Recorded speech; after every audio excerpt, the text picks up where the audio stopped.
നമ്മൾ ഗീതായോഗങ്ങളെക്കുറിച്ചാണ് ഇപ്പോൾ ഡിസ്കസ് ചെയ്തുകൊണ്ടിരിക്കുന്നത്. അതിനകത്ത് ഞാൻ പറഞ്ഞു കർമ്മയോഗം, ജ്ഞാനയോഗം, ഭക്തിയോഗം, 3 മോക്ഷ മാർഗങ്ങളെക്കുറിച്ചാണ് ഭഗവാൻ പറയുന്നത്.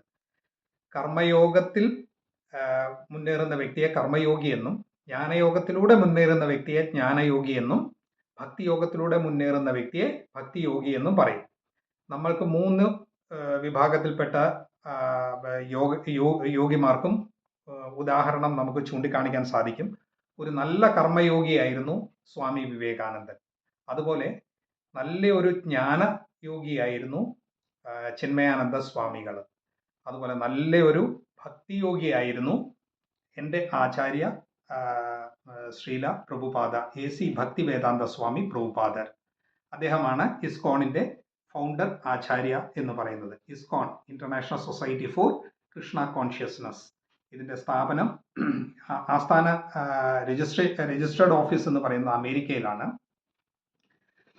അദ്ദേഹം നല്ലൊരു ഭക്തിയോഗിയായിരുന്നു. നമ്മുടെ ഇടയിലും ഉണ്ട് പൂന്താനം നല്ലൊരു ഭക്തിയോഗിയായിരുന്നു. അതുപോലെ ഇഷ്ടംപോലെ ദൃഷ്ടാന്തങ്ങൾ ഈ 3 വിഭാഗത്തിൽപ്പെട്ട യോഗിമാർക്കും നമുക്ക് ചൂണ്ടിക്കാണിക്കാൻ ഇഷ്ടംപോലെ ദൃഷ്ടാന്തങ്ങൾ നമ്മുടെ ഇടയിൽ തന്നെ ഉണ്ട്. അപ്പോൾ ഒരു കർമ്മയോഗി എന്ന് പറഞ്ഞു കഴിഞ്ഞാൽ ഞാൻ പറഞ്ഞു സത്കർമ്മങ്ങൾ അനുഷ്ഠിക്കുന്ന വ്യക്തിയാണ് അദ്ദേഹം. തിരിച്ചൊന്നും പ്രതീക്ഷിക്കാതെ ചെയ്യുന്ന വ്യക്തിയാണ്. അങ്ങനെയുള്ളവരാണ് കർമ്മയോഗി എന്ന് പറയുന്നത്. ജ്ഞാനയോഗം എന്ന് പറയുന്നത് ഭഗവാനിലേക്ക് ഉള്ള കൂടുതൽ അറിവുകൾ നേടിക്കൊണ്ട് ഭഗവാനിലേക്ക് അടുത്ത് പോകുന്ന, മോക്ഷമാർഗം സ്വീകരിച്ച് ഭഗവാനിലേക്ക് ലയിച്ചു ചേരുന്ന വ്യക്തിത്വങ്ങളാണ്. അതുപോലെ ഭക്തി മാർഗത്തിലൂടെ സഞ്ചരിക്കുന്ന വ്യക്തികളെയാണ് ഭക്തിയോഗി എന്നും പറയുന്നത്. ഇതെല്ലാം നമുക്ക് ആധികാരികമായിട്ട് ഭഗവത്ഗീതയിൽ പഠിപ്പിക്കുന്ന ആദ്യത്തെ 1 മുതൽ 6 വരെയുള്ള അധ്യായം കർമ്മയോഗത്തെക്കുറിച്ചും 7 മുതൽ 12 വരെയുള്ള അധ്യായങ്ങൾ ഭക്തിയോഗത്തെക്കുറിച്ചും 13 മുതൽ 18 വരെയുള്ള അധ്യായങ്ങൾ ജ്ഞാനയോഗത്തെക്കുറിച്ചുമാണ് ഭഗവാൻ പറയുന്നത്. ഏത് വഴി വേണമെങ്കിലും നമുക്ക് ചൂസ് ചെയ്യാം. കാരണം ഓരോ വ്യക്തികൾക്ക് ഡിഫറൻ്റ് ആയിട്ടുള്ള ടേസ്റ്റുകളായിരിക്കും ഉണ്ടാവുക. ഇപ്പൊ എനിക്ക് ഉള്ള എന്താ പറയുക ആവശ്യങ്ങളും അതുപോലെ എൻ്റെ ഇഷ്ടാനിഷ്ടങ്ങളും ഒന്നും ആയിരിക്കില്ല ഇനി മറ്റൊരാൾക്കുണ്ടാവും. അദ്ദേഹത്തിന് അവരുടെ രണ്ടുപേരുടെയും ഇഷ്ടാനിഷ്ടങ്ങളായിരിക്കില്ല മൂന്നാമതൊരാൾക്കുണ്ടാവുക. അപ്പം ഭഗവാൻ പല വഴികൾ പറഞ്ഞു തരിക. പല വഴികളിലൂടെ നമുക്ക് ജ്ഞാനത്തിലേക്ക് അല്ലെങ്കിൽ മോക്ഷമാർഗത്തിലേക്ക് എത്തിച്ചേരാനുള്ള മാർഗങ്ങളാണ് ഭഗവാൻ കാണിച്ചു തരുന്നത്. ഇപ്പൊ വിഷ്ണു പുരാണത്തിൽ ഒരു ശ്ലോകമുണ്ട്, ആകാശാത് പതിതം തോയം യഥാ ഗച്ഛതി സാഗരം സർവദേവ നമസ്കാരം കേശവം പ്രതി ഗച്ഛതി. എന്നുവെച്ചാൽ ആകാശാത് പതിതം തോയം, ആകാശത്ത് നിന്ന് പതിക്കുന്ന തോയം, തോയം എന്ന് പറഞ്ഞാൽ വെള്ളം, ആകാശത്ത് നിന്ന് പതിക്കുന്ന മഴവെള്ളം വീണ് പല ചാലുകളായിട്ട് അവസാനം എത്തിച്ചേരുന്ന എവിടെയാണ്? സാഗരത്തിൽ തന്നെ എത്തിച്ചേരും എന്ന് പറയുന്നത് പോലെയാണ് ആകാശാത് പതിതം തോയം യഥാ ഗച്ഛതി സാഗരം. എങ്ങോട്ടേക്ക് ഗച്ഛതി? സാഗരത്തിലേക്ക് ഗച്ഛതി. അത് എന്നതുപോലെയാണ് സർവദേവ നമസ്കാരം. ഏത് ദേവീ ദേവന്മാരെ നമ്മൾ നമസ്കരിച്ച് ആ ഒരു പാത പിന്തുടർന്നാലും കേശവം പ്രതി ഗച്ഛതി, എല്ലാം എത്തിച്ചേരുന്നത് ആ ഒന്നിലേക്ക് തന്നെയാണ്. അതായത് സമുദ്രമാകുന്ന സമുദ്രത്തിലേക്ക് എപ്രകാരമാണോ നാനാ വഴിയിലൂടെ ജലം എത്തിച്ചേരുന്നത്, അതുപോലെയാണ് ഏത് ദേവീ ദേവന്മാരെ നമ്മൾ പൂജിച്ചാലും നമ്മൾ അവസാനം എത്തിച്ചേരുന്ന കേശവം പ്രതി ഗച്ഛതി. എന്നുവെച്ചാൽ ആ കേശവം എന്ന് പറയുന്ന ആ ഒരു ഒന്നിലേക്ക് തന്നെ നമ്മൾ എത്തിച്ചേരും.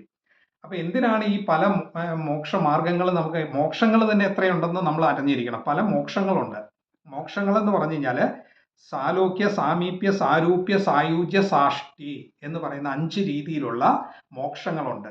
അതായത് സാലോക്യം എന്ന് പറയുമ്പോൾ ഭഗവാന്റെ ലോകത്തിലാണ് നമ്മൾ ജീവിക്കുക. സാമീപ്യം എന്ന് പറഞ്ഞാൽ ഭഗവാന്റെ സമീപത്ത്, സാരൂപ്യം എന്ന് പറഞ്ഞാൽ ഭഗവാന്റെ രൂപത്തിലേക്ക് മാറുന്ന അവസ്ഥ, സായുജ്യം എന്ന് പറഞ്ഞാൽ ഭഗവാന് ലയിച്ച രൂപത്തിലേക്ക് മാറുന്ന അവസ്ഥ, സാഷ്ടി എന്ന് പറയുന്നത് ഭഗവത് ചൈതന്യമായി മാറുന്ന അവസ്ഥ. അങ്ങനെയുള്ള 6 രീതിയിലുള്ള മോക്ഷങ്ങളുണ്ട് എന്നാണ് ഭഗവാൻ പറയുന്നത്. അത് നമുക്ക് ഡീപ്പായിട്ട് നമുക്ക് പഠിക്കുമ്പോൾ നമുക്കത് മനസ്സിലാവും. ഇനി കലിയുഗ മോക്ഷമാർഗം എന്ന് പറയുന്നത് ഭഗവാൻ പറയുന്നത് നാമസങ്കീർത്തനം ഒന്നിലൂടെ മാത്രമേ സാധ്യമാകൂ എന്നാണ് പറയുന്നത്. അത് കലിസന്ധരണോപനിഷത്ത് എടുത്ത് വായിച്ചു കഴിഞ്ഞാൽ നമുക്ക് മനസ്സിലാവും.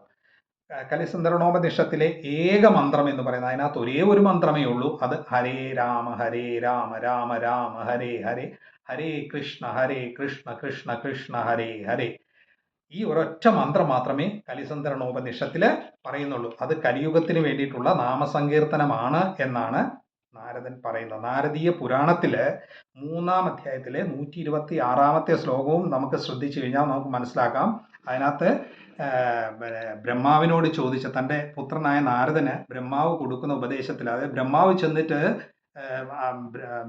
ബ്രഹ്മാവിനോട് ചെന്നിട്ട് നാരദൻ ചോദിക്കുകയാണ്, എന്ത് കലിയുഗം ആരംഭിക്കാൻ പോവുകയാണ് പിതാവേ, അപ്പൊ അതിന് മോക്ഷ നേടുന്നതിന് വേണ്ടിയിട്ടുള്ള എന്താണ് ഒരു മാർഗം, അതായത് കലിയുഗത്തില് വസിക്കുന്ന മനുഷ്യ കുലത്തിന് ഉപദേശിച്ചു കൊടുക്കാൻ പറ്റുന്ന ഏറ്റവും നല്ല മോക്ഷമാർഗം ഏതാണ് എന്ന് ചോദിക്കുമ്പോൾ ബ്രഹ്മാവ് പറഞ്ഞു കൊടുക്കുന്ന ഇതാണ് ബ്രഹ്മനാരദീയ പുരാണത്തിലെ 3-ാം അധ്യായത്തിലെ 126-ാമത്തെ ശ്ലോകം വായിച്ചാൽ മനസ്സിലാവും. അതിനകത്ത് കൊടുത്തിരിക്കുന്നത് എന്താണെന്നറിയോ?